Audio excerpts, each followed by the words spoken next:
So let's talk more about this on how to plan a defensive portfolio with Tom Lydon, president of Global Trends Investments, joins us from Irvine, California. Good evening your way. Remember that Tom has more than 25 years of experience in asset management and has led seminars on how to manage $1 million portfolio in the United States. Tom, given the announcements that we're getting out of Brussels and the kind of risk-on mood, do ETFs more make sense, given that the big criticism has really been about the fees, the various management fees that tend to come along aside from the volatility?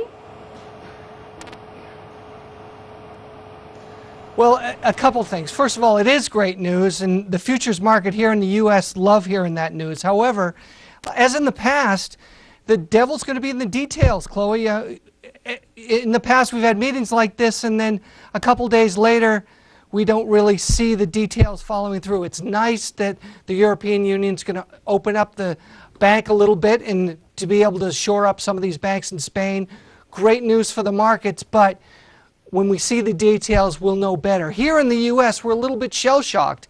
As you know, we had a roller coaster day here, and we're really on the defensive. So from a defensive standpoint, there's a lot of money that's shifted out of equities and into fixed income areas, specifically in ETFs.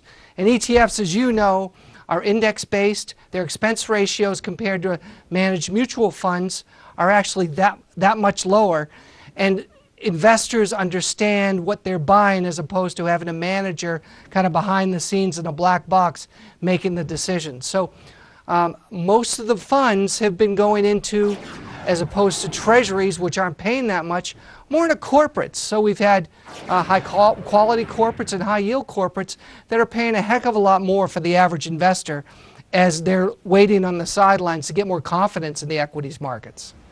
You spoke about US corporates there. What other regions are you looking to invest in, be it fixed income products?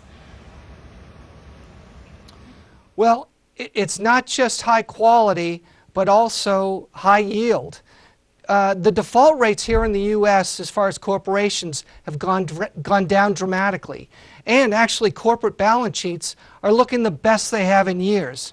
So there's a variety of ETFs, and specifically the iShares HYG high yield ETF is offering over a 7% yield at this point, and comparatively to treasuries where they're on the 10-year is less than 2%. For just a small increase in the amount of money you've allocated on the fixed income side, you can really improve your overall yield as you're waiting for more confidence in the equity side.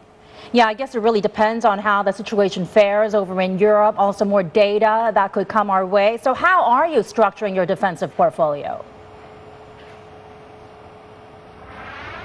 Yeah, so along with on the fixed income, many Americans and investors overseas are looking for dividends.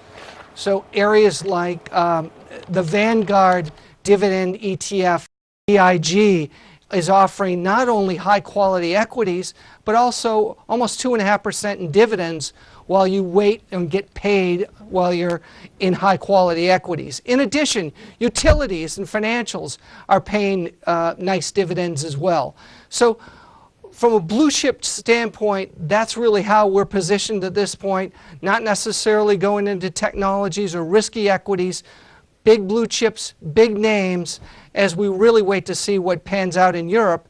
And then here in the U.S., we're looking at non-farm payrolls next week. If we get a number that's under 90,000 new jobs for June, there will then be concern, and everyone's looking to the Fed to see if they'll ramp up on some QE3. Great, Tom. Thank you so much for sharing your views with us. That was Tom Lydon from Global Trend Investments.